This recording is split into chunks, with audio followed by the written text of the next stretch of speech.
तो सबसे पहले बात बिहार की करेंगे, जहां पर दो तरफा मुसीबत है। पूरा उत्तर बिहार बाढ़ से बेहाल है, घरों तक पानी घुस आया है, लोग बाढ़ में डूबती जिंदगी को बचाने में लगे हुए हैं। कोरोना का कहर इतना ज्यादा है कि बिहार में 15 दिन के लॉकडाउन को दोबारा लागू कर दिया गया है। 31 जुलाई तक ये लॉकडाउन लागू रहेगा। लेकिन कोरोना से बिहार किस तरह से लापरवाही से लड़ा है वो हम आपको दिखाएंगे। इस बीच गोपालगंज की तस्वीरें देखिए, जहां पर नीतीश कुमार ने 264 करोड़ की ये लागत से ये पुल बनाया गया था, लेकिन पानी के तेज बहाव में ये ताश के पत्ते की तरह बिखर गया।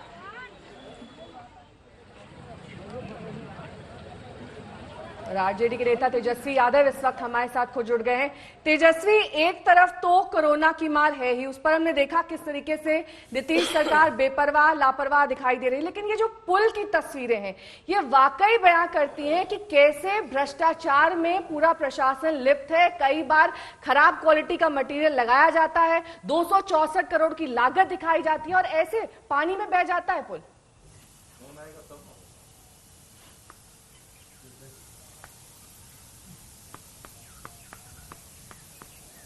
तेजस्वी, आपको मेरी आवाज मिल रही है?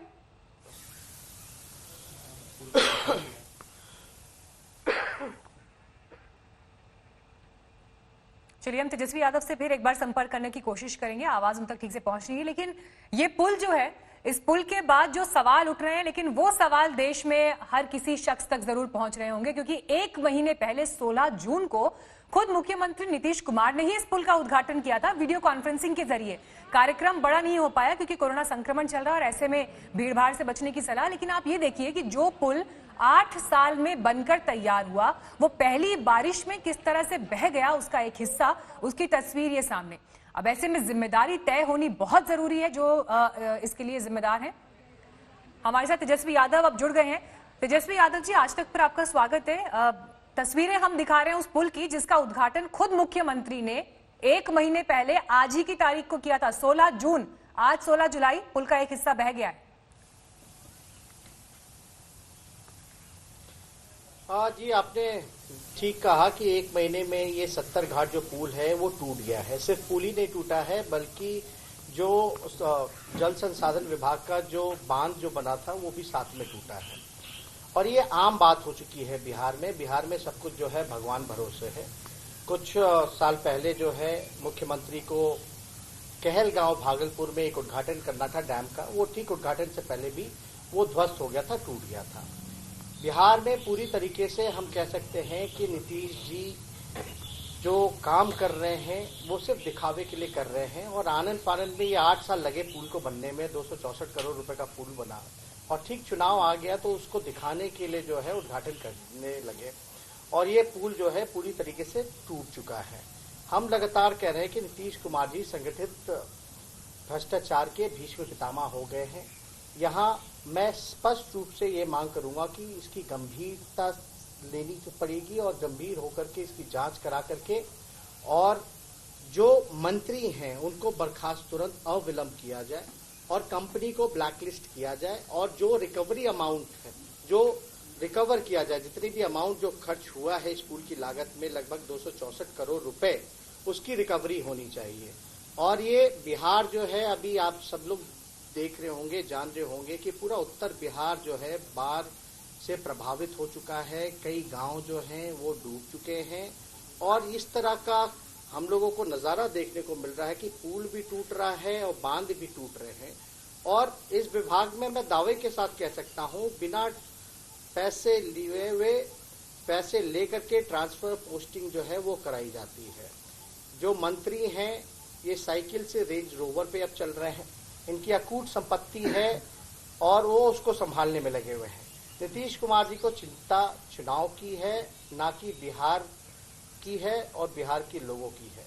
ये साफ तौर पे नीतीश कुमार जी ने 15 साल में 55 बड़े घोटाले हुए हैं और 55 घोटाले जब हम कह रहे हैं तो मैं दावे के साथ कह सकता हूं कि जिसको सरकार ने स्वीकारा है लेकिन कोई कार्रवाई नहीं होती है। हमने लचर व्यवस्था स्वास्थ्य विभाग में भी देखा कि बिहार जो है चिकित्सा के मामले में जो नीति आयोग का जो रिपोर्ट है उसमें सबसे फिसड्डी राज है। लेकिन इतने वारदात होने के बाद भी नीतीश कुमार जी जो है कोई कार्रवाई नहीं करते हैं। ठीक है, कुछ दिनों बाद आप देखेंगे कि इसकी जांच हो रही है, लेकिन जांच में जो असली जो गुनाहगार है, जो बड़ी मछलियां हैं, जो भ्रष्टाचारी लोग हैं, उन पे कोई कार्रवाई नहीं होगी, बल्कि जो छोटी मछलियां हैं उन पे ही जो है कार्रवाई होगी। इसलिए हम लगातार कहते रहे हैं कि नीतीश कुमार जी को हिम्मत नहीं है कि बीजेपी के जो मंत्री हैं उस पर कोई कार्रवाई कर सके। तेजस्वी जी, अगर जो नीतीश कुमार जी, परिस्थितियां बिहार में रही हैं बीते कई को वर्षों में, चैलेंज करना चाहूंगा। ठीक है तेजस्वी जी, बिहार में बीते कई वर्षों में जो परिस्थितियां रही हैं, सरकार तो आपकी भी आई, आपकी भी गई, लेकिन जिस तरह से बाढ़ की परिस्थितियां वहां पर रही हैं हर मॉनसून के सीजन में, और जितना नुकसान प्रॉपर्टी को, वन संपदा को उसने पहुंचाया है, आम लोगों के जनजीवन को पहुंचाया है, इस समस्या का जो एक ठीकरा है वो किसी एक पर्टिकुलर पार्टी पर फोड़ देना किस हद तक सही है? क्योंकि पॉलिसी फेल्योर जो है उस पर तो कभी कोई बात ही नहीं करता, जनता किस पर भरोसा करेगी? देखिए, आपको एक बात जानना पड़ेगा, ये बाढ़ के वजह से ये पुल नहीं टूटा है। ये अभी पुल बना ही था, ये इसलिए टूटा है क्योंकि इसमें प्रोटेक्शन वर्क जो है, पिचिंग का जो काम है वो हुआ ही नहीं है। और ठीक है, हम लोग 15 साल में सरकार में थे, बाढ़ की समस्या अभी से नहीं, 15 साल 30 साल नहीं, बल्कि शुरू से ही रहा है बिहार में ये प्रॉब्लम।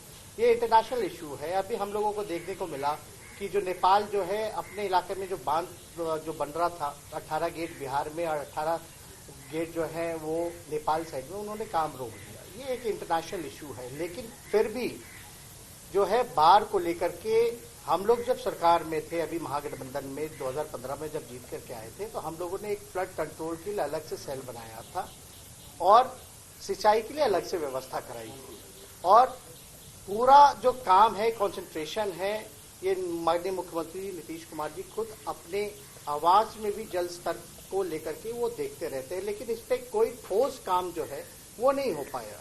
अब हम लोगों को जो है पुरानी बीती बातें की बार बार बातें नहीं करनी चाहिए, हमको आगे के बारे में सोचना है। आज 50 साल पहले क्या हुआ, 30 साल पहले क्या हुआ, हम इस पे ना बात करके आगे इस व्यवस्था कैसे सुधरेगी उस पे हम लोगों को बात करनी है। और ये बांध उस समय भी जो टूटा था, आपको पता है कि वो ठीक उद्घाटन से एक दिन पहले टूटा था, जो कहलगांव में है। और बिहार सरकार तो ये भी कहती है कि चूहा जो है वो बांध को काट देता है। इस तरह की बातें आती है तो जाहिर सी बात है कि इसमें बांध टूटने की बात अगर आती है, पुल टूटने की अगर बात आती है, तो फ्लड से ज्यादा इसका लेना देना नहीं है।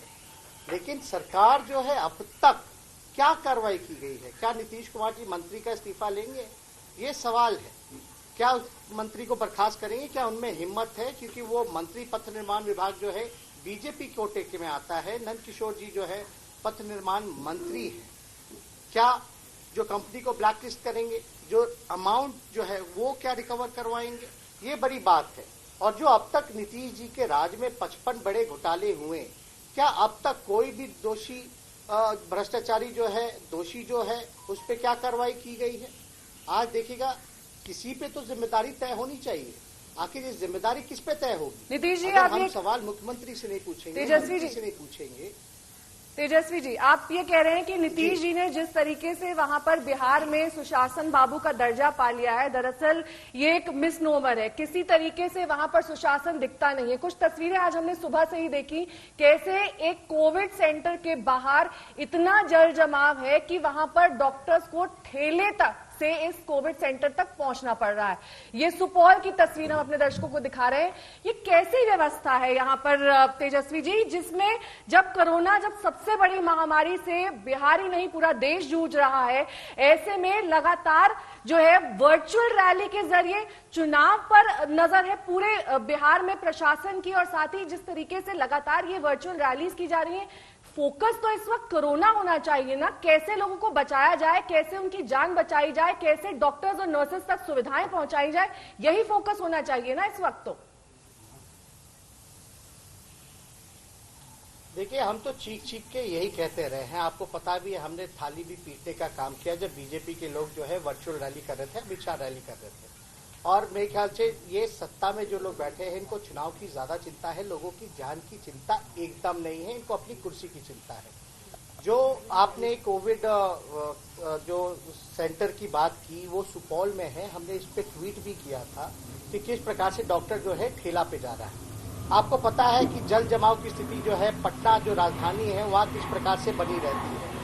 पिछले साल का भी हालत आप लोगों ने बयान किया था, आपके चैनल ने भी बड़ी प्रमुखता से उस चीज़ों को उठाने का काम किया था, लेकिन कोई व्यवस्था अभी भी नहीं की गई। अभी भी पटना में थोड़ी सी भी बारिश होती है, जल जमाव होता है तो पूरा पटना डूब जाता है। और कोविड-19 को लेके तो मैं कह सकता हूँ बिहार जो है, जो आंकड़े हम लोगों के सामने हैं, सबसे फिसड्डी राज्य है जांच कराने में। और ये संक्रमण जो है बहुत ही तेजी से बढ़ता जा रहा है और लोग जो है सत्ता में जो लोग बैठे हैं उनको चुनाव की सिर्फ चिंता है, ना कि लोगों की जान बचाने में वो लोग लगे हैं। आप देखिएगा जो आंकड़ा है वो तेजी से बढ़ता जा रहा है, मृत्यु दर जो है वो बढ़ता जा रहा है। और हम लोग लगातार मांग करते रहे हैं कि यहाँ तो बिहार में मुख्यमंत्री आवास तक कोरोना पहुंच गया, जहाँ 10 बार चीजों को सैनिटाइज कराया जाता है। पूरा सचिवालय जो है वो बंद कर दिया गया है। कई मंत्री, विधायक, आला अधिकारी, पूरे चीफ सेक्रेटरी से लेके होम सेक्रेटरी सब लोग जो है कोरोना पॉजिटिव पाए गए हैं। तो जैसे जैसे ये जांच का आंकड़ा बढ़ाया जाएगा वैसे वैसे जो है आप देखिएगा कि इस आंकड़े में जो है वृद्धि हुई है, कई लोग पॉजिटिव पाए जाएंगे। लेकिन बिहार में कितने जो है टेस्टिंग की जा रही है, मैं कह सकता हूं कि यहाँ बिहार में केवल दिखावा हो रहा है और जिसको सिम्टम्स है उसी का टेस्ट किया जा रहा है। वो भी जो आंकड़ा है 10,000 के नीचे है, बल्कि प्रतिदिन जो है ये 30,000 होना चाहिए। हम लोग लगातार ये भी मांग कर रहे हैं कि लोग जो है बूथ के बाद सीधे शमशान जाएंगे क्या? मतलब लाशों के ढेर पे ये लोग चुनाव कराना चाहते हैं। चुनाव हो तो परंपरागत तरीके से हो। अगर इनको लगता है कि कोरोना कोई खतरा नहीं है, अगर कोरोना खतरा है तो चुनाव को भी विलंब किया जा सकता है। ठीक है, ये बड़ी बात आप कह रहे हैं तेजस्वी यादव यहाँ पर कि चुनाव में भी विलंब अगर मुमकिन हो कोरोना की परिस्थितियों के मद्देनजर तो वो करना चाहिए। लेकिन विपक्ष के एक अहम नेता होने के नाते ये देखिए, एक तस्वीर भी हम अपने दर्शकों को जरूर इसमें मेंशन कर देते हैं कि जिस बात का जिक्र आप कर रहे थे, आपने कहा कोरोना के मामलों को लेकर सरकार को जिस तत्परता से काम करना चाहिए उस तत्परता में विफल रही है। भागलपुर की ही तस्वीर जो है, सड़क पर एक शख्स की मौत हो जाती है। सुपौल की तस्वीर देखिए जहां पर पूरा कोविड सेंटर डूबा हुआ है, ठेले पर डॉक्टर को जाना पड़ रहा है। तो ये तस्वीरें बहुत बड़े सवाल, बिहार की परिस्थितियों पर सवाल खड़े कर रही हैं। विपक्ष के नेता होने के नाते, एक अहम आवाज होने के नाते तेजस्वी यादव जी, आप क्या सरकार को कोई अहम 3 सुझाव देने चाहेंगे? 3-4 सुझाव जिन पर फौरन अगर एक्शन लिए जाएं तो इन हालात में कुछ बेहतरी हो सकती है। देखिए, मैं साफ तौर पे ये कह सकता हूं कि रैंडम टेस्टिंग, सबसे पहला रैंडम टेस्टिंग होनी चाहिए, मोबाइल टेस्टिंग होनी चाहिए। हमने देखा कि छत्तीसगढ़ सरकार ने भी जो है मोबाइल टेस्टिंग की सुविधा जो वो की है। दूसरी बात, जो प्रॉपर सैनिटाइजेशन जो है हर जगह की होनी चाहिए, प्लस जो डॉक्टर्स, जो कोरोना योद्धा हैं, उनको पीपी किट्स मुहैया करानी चाहिए। टेस्टिंग जो है, टेस्टिंग किट्स वो ज्यादा से ज्यादा मुहैया करानी चाहिए ताकि ज्यादा से ज्यादा टेस्ट हो सके। और हम लोग लगातार कहते हैं कि ज्यादा से ज्यादा आपको कोविड डेडिकेटेड अस्पताल और आइसोलेशन वार्ड्स आपको बढ़ाना पड़ेगा, क्योंकि मेरा दावा है कि जैसे जैसे संख्या टेस्ट की बढ़ेगी वैसे वैसे संक्रमण जो है लोगों के सामने आएगा, आंकड़ा में वृद्धि होगी और उसके लिए हम लोगों को इंफ्रास्ट्रक्चर जो है वो तैयार करना पड़ेगा।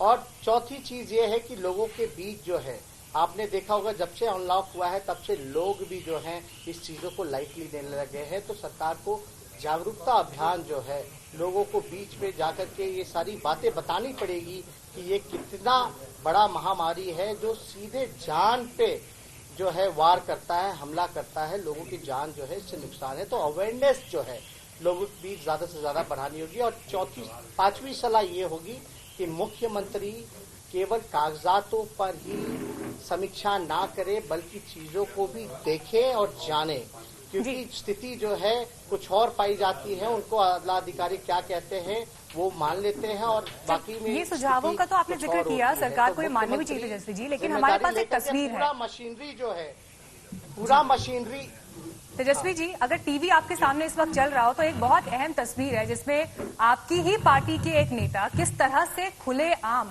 विधायक हैं ये आरजेडी के, जो खुलेआम सोशल डिस्टेंसिंग की धज्जियां उड़ा रहे हैं। उनके साथ पूरा का पूरा एक ग्रुप उनका मौजूद है।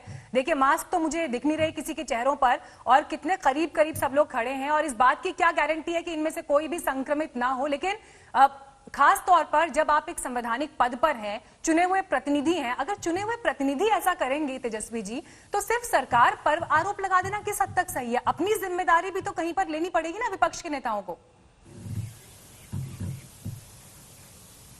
देखिए, आपके बात से मैं पूरी तरीके से सहमत हूं, और हमारी पार्टी ने पूरी तरीके से सभी लोगों को गाइडलाइंस भी दिए हैं कि किस प्रकार रहना है, क्या करना है। लेकिन इन्होंने जो गलती की है उसके लिए मैं आपके चैनल में माफी मांगता हूं। नहीं, आप कार्रवाई करेंगे? माफी से क्या होगा? कार्रवाई करेंगे आप? जिस प्रकार से एकदम कार्रवाई करेंगे, मैंने बोला कार्रवाई होगी, और इनको आगे के लिए भी और लोगों को भी सचेत किया जाएगा और लोगों को जागरूक किया जाएगा।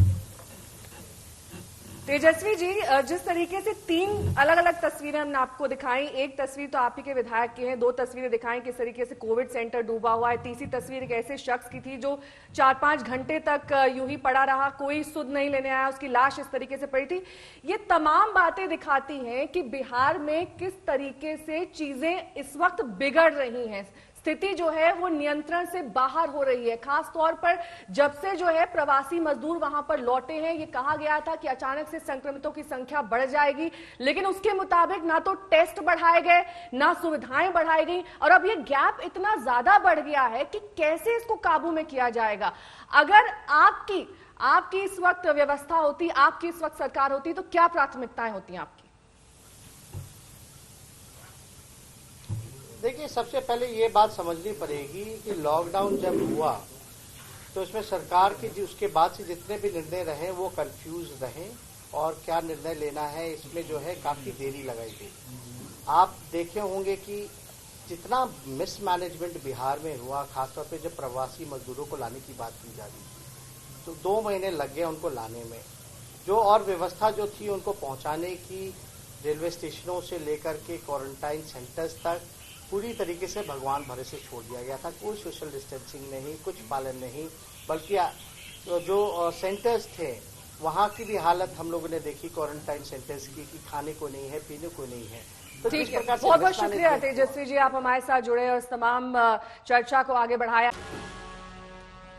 मध्य प्रदेश के गुना में जमीन से दखल हटाने पहुंची पुलिस ने कुछ इस कदर कहर बरपाया कि पति पत्नी ने कीटनाशक पी लिया।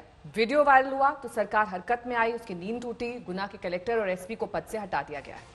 कीटनाशक पी लेने के बाद पुलिस बेकाबू रही, पति पत्नी को जबरन गाड़ी में बिठाने की कोशिश की गई। इस घटना का वीडियो वायरल हुआ तो देखने वाले दहल गए। वीडियो में दिख रहा है कि कैसे पति पत्नी को उनके बच्चों के सामने पीटा जा रहा था, यहां तक कि परिवार के मासूम बच्चों तक को नहीं छोड़ा गया। हालांकि इस खबर को दिखाए जाने के बाद पुलिस पर एक्शन लिया गया है, जो आरोपी हैं उनके तबादले हुए हैं, लेकिन बड़ा सवाल ये कि आखिर इस तरह की तस्वीर, इस तरह की घटना हुई क्यों?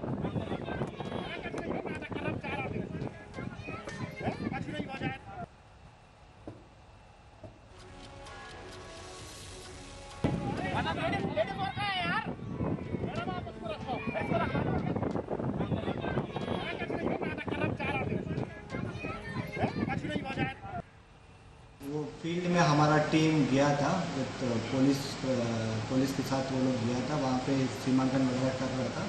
तो उस टाइम पे एक अहिरवार फैमिली है, ये गब्बूबर्दी ने इनको आगे कर दिया, और आगे करके वो लोग पेस्टिसाइड पी लिया।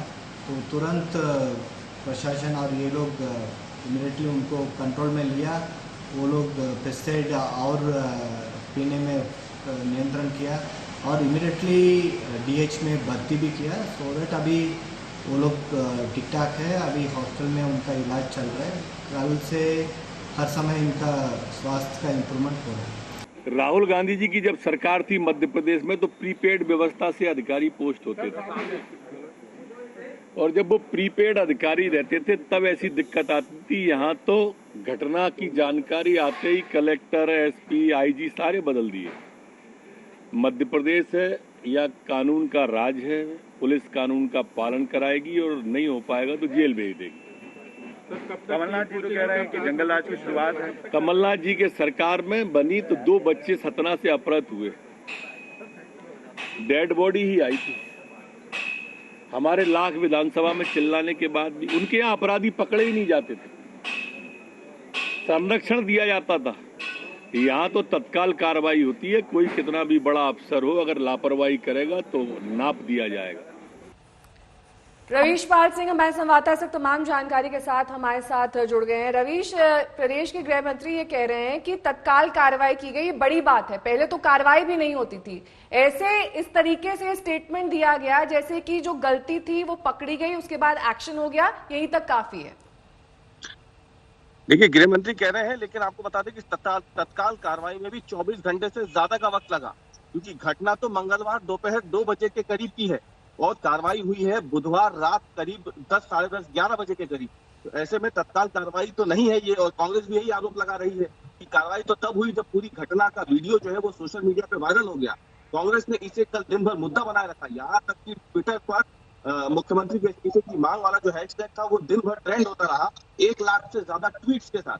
तो कांग्रेस जो कह रही है उसके मुताबिक अगर देखा जाए तो कार्रवाई हुई जरूर, लेकिन इसमें एक लंबा वक्त लग गया, 24 घंटे से ज्यादा का वक्त, वो भी तब जब ये घटना सोशल मीडिया पे वायरल हो गई, यानी तब सरकार ने संज्ञान लिया इस घटना का। लेकिन इससे पहले इसी तरीके की कोई कार्रवाई नहीं हुई थी, पूरा दिन इसमें निकल गया। बहुत बहुत शुक्रिया तमाम जानकारी के लिए आपका रवीश। बढ़ते हैं आगे और बात अब करते हैं बिहार की, क्योंकि वहां पर किस तरह से एक तरफ बारिश और बाढ़, दूसरी तरफ कोरोना, ये दोहरा संकट ऐसा है जिससे पार पाना बिहार के लिए इस वक्त एक बड़ी चुनौती बना हुआ है। बिल्कुल मीनाक्षी, और देखा जाए तो जिस तरीके से हमने थोड़ी देर पहले तेजस्वी यादव से बात करी और 3 तस्वीरें हमने बिहार की दिखाई, जिसमें साफ हो रहा था कि कैसे इस वक्त संक्रमण के दौर में भी कई चुनौतियां नीतीश सरकार के सामने है, और बाढ़ के हालात तो है ही जिसने इस पूरी परिस्थिति को और ज्यादा बदतर बना दिया है। एडीएम को कोरोना, डीएम को कोरोना, अपर मुख्य सचिव को कोरोना, विधायकों को कोरोना, मंत्रियों को कोरोना, बीजेपी प्रदेश अध्यक्ष को कोरोना, जेडीयू के प्रवक्ता को कोरोना, डिप्टी सीएम के स्टाफ को कोरोना, सीएम आवास के स्टाफ को कोरोना, राजभवन में कोरोना।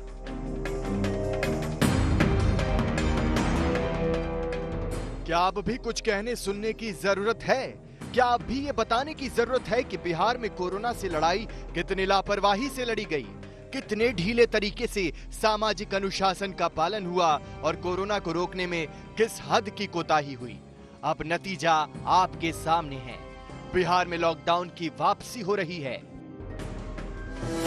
तो आज से बिहार में जिंदगी फिर से ठप हो रही है, और ये नौबत इसलिए क्योंकि बिहार में कोरोना के मामले अंधाधुंध बढ़ने लगे।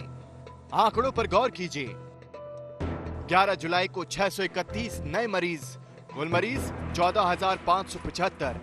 12 जुलाई को 798 नए मरीज, कुल मरीजों की संख्या 15,373। 13 जुलाई को 1269 नए मामले, कुल आंकड़ा 16,142।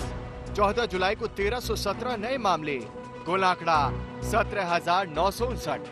15 जुलाई को 1,325 नए मामले और कुल आंकड़ा 19,284।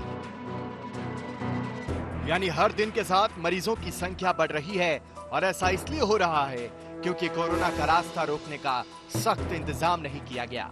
देर से जागी नीतीश सरकार पहले तो कोरोना की टेस्टिंग पर कुंडली मारे रही, और जब टेस्टिंग की संख्या बढ़ी तो साफ हो गया कि बिहार में वायरस कितने अंदर तक घुसपैठ कर चुका है। आप माइग्रेंट लेबर को पकड़ रहे थे, अभी जो केसेस आ रहे हैं वो उनके द्वारा कम्युनिटी स्प्रेड किया हुआ पेशेंट्स हैं। तो बिहार में कम्युनिटी स्प्रेड हो चुका है? कम्युनिटी स्प्रेड लेवल 3 बहुत पहले से है, ठीक है, क्योंकि अब बहुत सारे पेशेंट में पकड़ नहीं पा रहे थे कि उनको इन्फेक्शन कहाँ से हो गया, इसी को लेवल 3 बोलते हैं। लेकिन बिहार अब लेवल 4 की तरफ जा रहा है। लेवल 4 वो होता है जहां आप मैनेजमेंट सीरियस पेशेंट का नहीं कर पाए। जितने नए नंबर ऑफ सीरियस पेशेंट रोज एडमिट होंगे, आएंगे आपके पास, यदि आप उसकी क्षमता से ज्यादा आ रहे हैं और आप उसको मैनेज नहीं कर पा रहे हैं, आपके डेथ रेट बढ़ रहे हैं, तो उसको लेवल 4 बोलते हैं, जिसमें मुंबई है, अभी चेन्नई है, और भी कुछ शहर हैं। बिहार उस तरफ बढ़। सरकार की सुस्ती बिहार पर भारी पड़ी है। कोरोना के खतरे को नजरअंदाज करने का खामियाजा बिहार भुगत रहा है। संकट काल में भी सुशासन बाबू की सरकार कैसे चादर तान कर सोती रही, इसकी मिसाल देखिए। बिहार की आबादी करीब 12.5 करोड़ है। वहीं अब तक कुल टेस्ट हुए 3,37,212 यानी 0.27%। और अस्पतालों का हाल देखकर तो आपका सिर ही चकराने लगेगा। जब इंतजाम का ये हाल है तो बिहार को बेहाल होना ही था। रोहित कुमार, पटना, आज तक। तो सबसे आसान तरीका था लॉकडाउन लगाना, वो लग गया है। आज से 15 दिन के लिए 31 जुलाई तक ये लॉकडाउन चलता रहेगा और बचाव के लिए इस वक्त यही सबसे बेहतर स्थिति नजर आई थी नीतीश सरकार की। पाबंदी में अब वहां के लोगों को ढकेल दिया गया, लेकिन सवाल यही कि क्या ये कारगर साबित होगा? मीनाक्षी, और देखिए बिहार में जिस तरह से सोशल डिस्टेंसिंग की धज्जियां उड़ाई गई हैं, उससे तो सिर्फ यही लगता है कि लॉकडाउन से आखिर क्या पर्पस सॉल्व हो जाएगा। बिहार के बाहर की ये तस्वीर देख लीजिए। सुपौल के निर्मली का ये कोविड-19 केयर सेंटर है। चारों तरफ पानी भरा हुआ है और डॉक्टर साहब ठेले पर सवार होकर मरीज का इलाज करने जा रहे हैं। कोरोना को खत्म करने का पहला मंत्र है साफ सफाई, लेकिन बारिश का ये पानी 1 हफ्ते से रुका हुआ है। रुका हुआ पानी कई तरह के रोगाणुओं की जड़ होता है, लेकिन कोई सुध लेने वाला नहीं। बिहार इस तरह कोरोना से लड़ रहा है। सुपौल के कोरोना वॉरियर्स डॉक्टर और नर्सों को सलाम कीजिए जो इस हालात में भी इलाज करने अस्पताल आ रही हैं। परेशानी तो पानी में जाने आने में बहुत दिक्कत होती है। पानी लगा हुआ है, गंद करता है। खुद हम बीमार पड़ जाएंगे तो हम इलाज क्या करेंगे? पानी इतना सड़ा हुआ है कि कुछ कहने लायक नहीं। आने जाने में दिक्कत होता है तो ठेला से जाते हैं, कभी पैदल भी जाना पड़ सकता है, जाते हैं। हाँ। हमारी एनएम को भी परेशानी है, ठेला से आना जाना पड़ता है।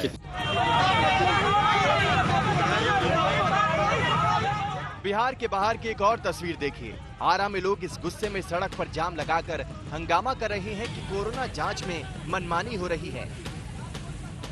दरअसल बुधवार को आरा के सांस्कृतिक भवन में जिला स्वास्थ्य विभाग की ओर से कोरोना जांच शिविर लगाया गया था। लोगों ने जांच कर्मियों पर मनमानी का आरोप लगाते हुए ऐसा हंगामा किया कि शिविर में कोरोना जांच करने पहुंचे स्वास्थ्य कर्मी भाग खड़े हुए। कोरोना महामारी के खिलाफ बिहार में किस तरह जंग चल रही है, उसकी एक और तस्वीर देख लीजिए। ये काराकाट से विधायक संजय यादव हैं जो पूरे दल बल के साथ कैमूर के झरने में जल क्रीड़ा कर रहे हैं। न कोरोना का डर है और न ही सोशल डिस्टेंसिंग का ध्यान। आरजेडी के विधायक करीब 20 गाड़ियों में अपने समर्थकों को भरकर तिलौथू में तुतला भवानी मंदिर में दर्शन के लिए पहुंचे थे और वहीं झरना देखकर जमकर मस्ती की। एक तरफ महामारी का मजाक बनाया जा रहा है और दूसरी तरफ खौफ का भी माहौल है। भागलपुर की ये खबर और विचलित कर देगी। एक शख्स को सांस की तकलीफ थी, वो दवा लेने के लिए दुकान पर पहुंचा, दवा ली, लेकिन वहीं दुकान के बाहर उसकी सांसें टूट गईं। उस शख्स की मौत के बाद लोगों को शक हुआ कि कहीं कोरोना तो नहीं। फिर उसे छूने के लिए कोई भी तैयार नहीं हुआ, न पुलिस वाले और न ही स्वास्थ्य कर्मी।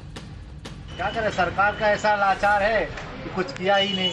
4-5 घंटा बॉडी पड़ा रहा, एम्बुलेंस आया चला गया, फिर आया पुलिस आए, खाली भीड़ लगा गया और 4-5 घंटे के बाद उसको लेके गया। ये तो पूरा पूरी सरकार का एकदम बदतर रवैया। ये 5 तस्वीरें हैं बिहार की जो बयान करती है कि कोरोना से कैसे निपटा जा रहा है। सुपौल में पानी से घिरा कोविड केयर सेंटर, आरा में जांच के लिए बवाल, कैमूर में विधायक की मस्ती और भागलपुर में वायरस के डर से मृतक के करीब जाने से डरते लोग, और इन सब के बीच आज से लॉकडाउन। क्या बिहार कोरोना से जंग जीतने को तैयार है? आज तक ब्यूरो। कोरोना से जंग बिहार जीते तो कैसे, जब अस्पताल खुद बीमार हो गए हैं। बिहार के अस्पतालों के हालात क्या हैं, यहाँ पर मरीज किस तरीके से भर्ती किए जा रहे हैं, वो सभी भगवान भरोसे ही घर वापस हो पाएंगे। हमारे पास बिहार के अस्पतालों की बदहाली की ऐसी तस्वीरें हैं जिन्हें देखकर आप दंग हुए बगैर नहीं रह पाएंगे। देखिए, ये 2 दिन से डेड बॉडी पड़ी हुई है, आप ये देख सकते हैं। देखिए, ये 2 दिन से ये इतना बुरा हाल है कि हम बता नहीं सकते। एक ये बॉडी है, अब ये देख लीजिए, अब ये देख लीजिए, ये देख लीजिए। जब सिस्टम को ही कोरोना दबोच ले तो वही होता है जो इस अस्पताल में हो रहा है। डंके की चोट पर लॉकडाउन की एक और किश्त की मुनादी करने वाले नीतीश कुमार कोरोना से कैसे लड़ रहे हैं, इसकी वानगी देख लीजिए। देखिए ये 2 दिन से डेड बॉडी पड़ी हुई है, आप ये देख सकते हैं। देखिए ये 2 दिन से ये इतना बुरा हाल है कि हम बता नहीं सकते। एक ये बॉडी है, अब ये देख लीजिए, अब ये देख लीजिए, ये देख लीजिए। ये नालंदा मेडिकल कॉलेज के अस्पताल का हाल है, जहां कोरोना से मरने वालों के शवों को 2-2 दिनों तक अंतिम संस्कार का इंतजार करना पड़ता है। ये नौजवान अपने पिता की जिंदगी बचाने को लेकर कितना परेशान हुआ होगा, इसका आप अंदाजा लगा सकते हैं। ये मेरे फादर है, इनको छोड़ के हम जा नहीं सकते हैं, इनको मरते हुए छोड़ के नहीं, ये ठीक होके जाएंगे। पापा थोड़ा फेस दिखाइएगा ऊपर, ये देखिए ये बिल्कुल ठीक है, ये ठीक होकर जा सकते हैं, पर ये कंडीशन इतना सिचुएशन खराब करके यहाँ पे रखा गया है। ऐसी बात गलत है, वो 2 दिनों की बात नहीं है, बल्कि एक दिन में ही 8 मरीज हम लोग के यहाँ डेथ किए थे। अब उन लोगों का जो भी डिस्पोजल की प्रक्रियाएं हैं ना, वो थोड़ी सी क्लमजी है, क्योंकि कोरोना पॉजिटिव पेशेंट्स हैं, उनको सीधे हम लोग परिजन को नहीं सौंप सकते, और सारे शवों के साथ इस तरह से करने में समय तो लगता ही है।